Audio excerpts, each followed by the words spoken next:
What is your name? I am Alexis Smith Washington. All right. And what is your position here in the Department of Management? Well, I'm an associate professor of management, and I'm also the senior inclusion officer for Spears. I started at Spears in 2012, and I became an associate professor in 2019, which is also the year I started to talk to our dean about becoming the senior inclusion officer. All right. And then with Spears, what courses do you teach? Any diversity? Yeah, I teach the primary diversity, equity, and inclusion class for the management department.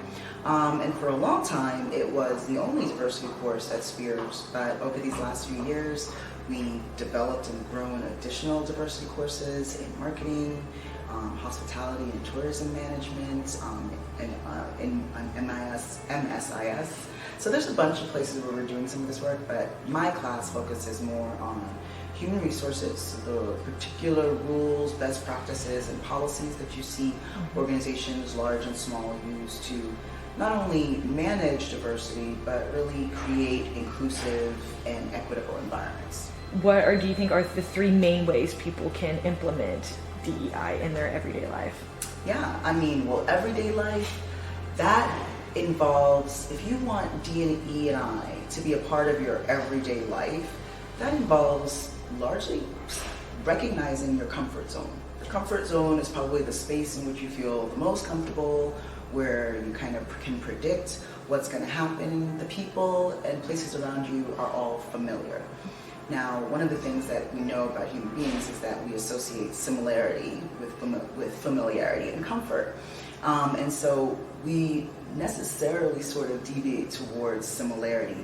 And one of the ways that we can make our world more inclusive and diverse is by breaking out of that tendency, deciding to try something new, try a different style of food, try a different event, meet some new people. So in everyday life, it involves stepping out of your comfort zone intentionally so that you can grow your understanding and your exposure to the world. As you're stepping out of your comfort zone, once they've decided that they want to, what is the best way to educate themselves on all of this? Any conferences, articles, any of that?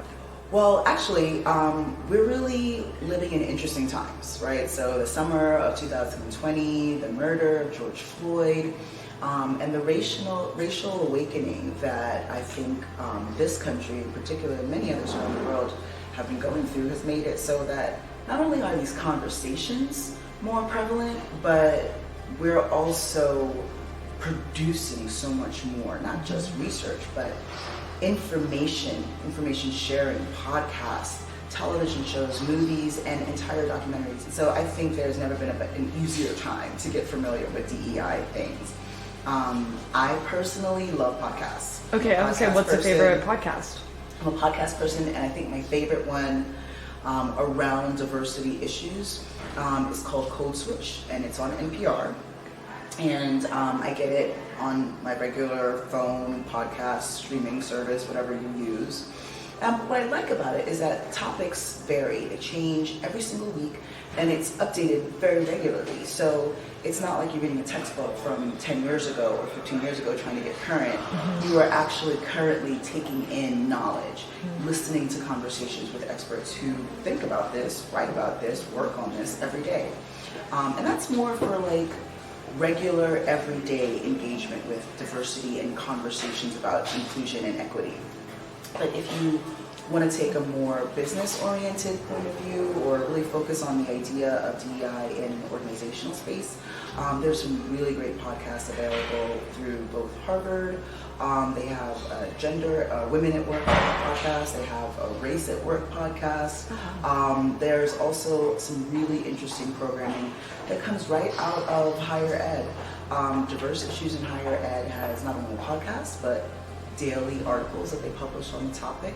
And for my friends in practice in the field who work in HR, who work in organizations around personnel, I usually recommend Harvard Business Review, Wharton Business Review. All of those are really great places with people who are actively doing research on this every day and keeping people up to date.